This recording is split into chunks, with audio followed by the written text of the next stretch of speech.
Hey viewers, rate the video.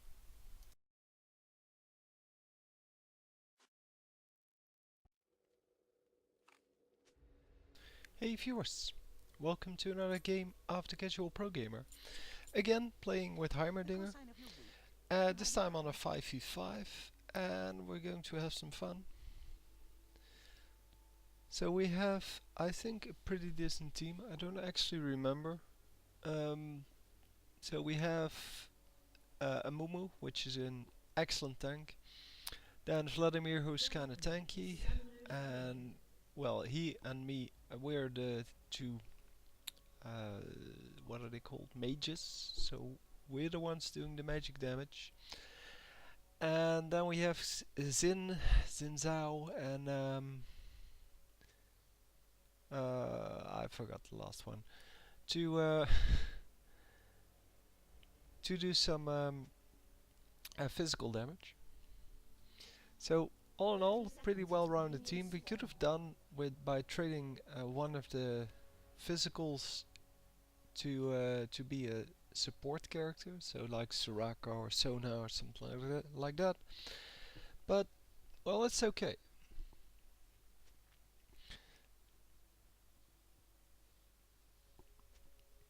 So Vladimir here giving us all kinds of excellent pro tips, but he's probably not very good. I really like it when people try to give me tips on how to play Heimer, and when they did like, I don't know, 10 games with him, 20 games with him. I have like 200 games with him. And I still make a lot of mistakes. I mean, there are still a lot of situations where I don't make the right call, especially when I'm not sure what the enemies are capable of. So if I play against Katarina, for example, I don't own Katarina, and I've never played with her when she was free. So I don't know what her abilities do exactly. And I should probably start picking up some free champions. So the ones I don't know, because then I can learn what their ultimates do and how they work, and yeah, things like that. So the same thing goes for Tryndamere. I have no idea how Tryndamere works. I asked someone recently, and he told me a little bit about um, well, what he does and how to play him. But I haven't actually played him ever, because I don't like, well, I don't like him. So we have two very squishy champions here, which is excellent because we have a Mumu, and of course, well, I do a lot of damage, so a lot of damage combined with the squishiness of these champions should give us, well, an easy lane. Because, well, this Amumu can take a lot of the hits, and while he's being hit, I can do all the damage. And Amumu does quite some damage himself, even without any AP items.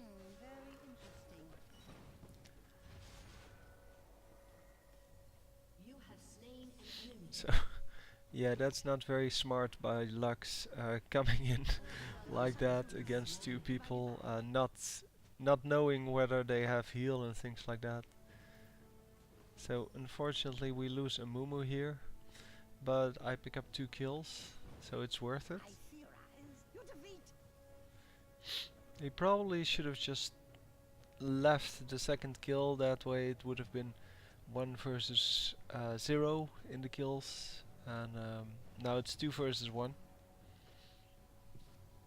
I cannot really stay in, since yeah, well, I don't have enough health to do so, and I was out of mana.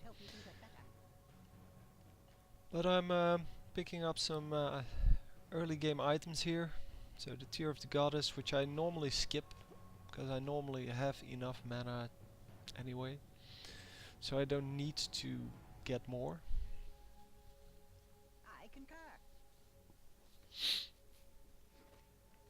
Because that's what the Tear of the Goddess is good at, giving you mana regen. And I don't like either of the things you can build with it, so the staff, the Archangel staff. I'm not really a big fan, especially since Deathcap has come out. Deathcap is just excellent, and it makes the Archangel staff. Yeah, it makes it kind of a second-rate choice. Corki again coming in for a face check of the bush, which is not very smart because Corki is very weak. Corki needs a lot of items to be good, but he also is very good at farming, and that makes him an excellent choice. I mean, he's probably the best choice in. Yeah, well, if you want to buy a hero which does physical damage, he's probably the best choice. With the mages, so the AP champions, it's more about utility normally. So what can they do? Do they have a stun? Do they have a slow? Things like that. But Corki has it all. Okay, he doesn't have a stun or a slow, but he does have the mobility of an escape. He has excellent AoE damage. He has a great ultimate, which has very long range. He has a long range on his auto attack as well. But yeah, well, he's just the all-in-one. And it used to be that you would get to reveal wards by using your phosphorus bomb, and they removed that because it was just they piled it on when they created him. So it was just a little bit too much to to be valid. So Mumu running in while I stay back. I mean, he could see that I stayed back, but he's not going to die anytime soon, so it doesn't really matter. But he keeps running in. Oh well, it's not a problem, that's why he's a Mumu. But it's probably safe to say that he should stay back at some point.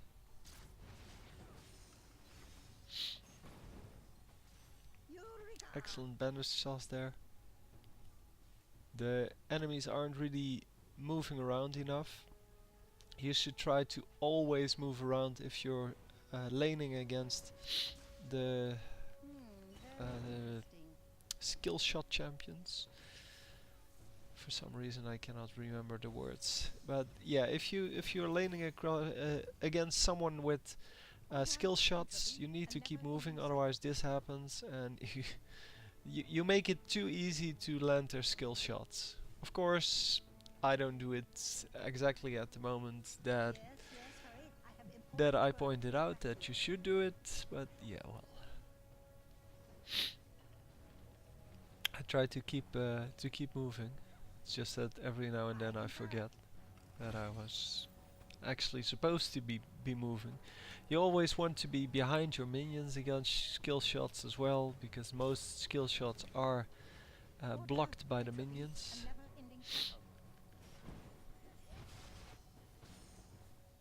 So, of course, they want to come in and harass me while I try to teleport home. But yeah, that's not going to bother me too much.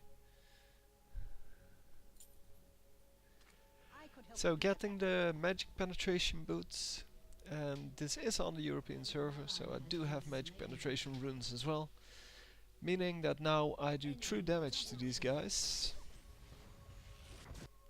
and having true damage is excellent. So the Cortis ultimate, not doing a whole lot, because he was too late to pick up the kills that were already taken by Mordekaiser. And yeah, I'm just now back with a little less health because of the card's ult, but with full mana, and full mana is the thing you go back for.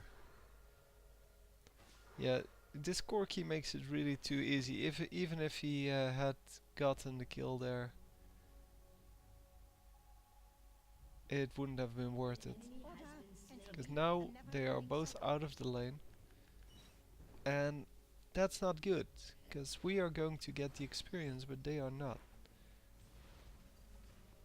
I could help you do So I that was better. doubting here whether or not I should go and tower dive them. Decide not to do it, because well, I am rather squishy and I don't want to go for the kill if I don't need to. So I'm just going to keep Lux out of the experience range.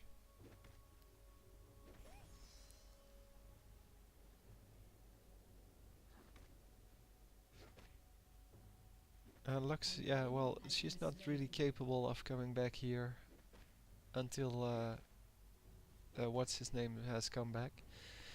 Corky. So until Corky's back, she's going to be out of the XP range, and she might as well just go home to heal. I concur. Yeah, well, she can rest a little bit, I guess.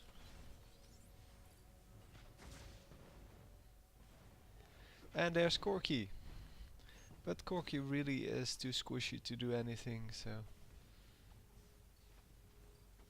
he really has to Very turn back interesting. after being hit. And well, he just came in and now already is at like 1/3 health.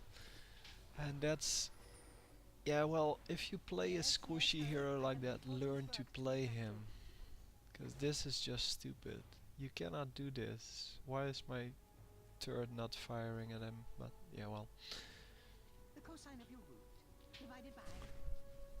There's a lot of bugs with the Heimer turrets, by the way. They just stop shooting at certain points and things like that. I could help you do that better. It's really annoying, but yeah, well, you have to deal with it.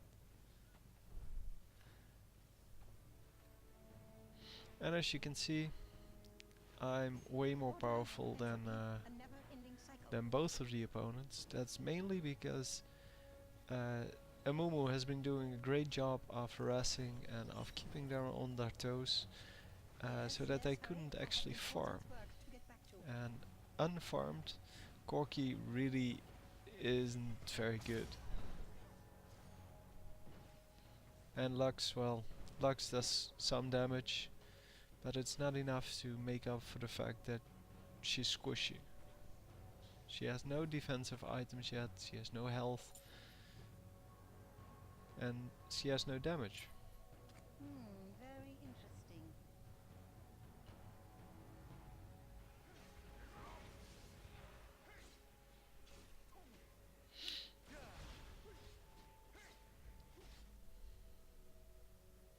I concur. So I'm going to try to sneak up behind them, because they seem to be very inexperienced players, and I want to take advantage of that. I'm going to take blue buff first, because blue buff on Heimer is excellent. But it is of course a little bit tricky to get with only level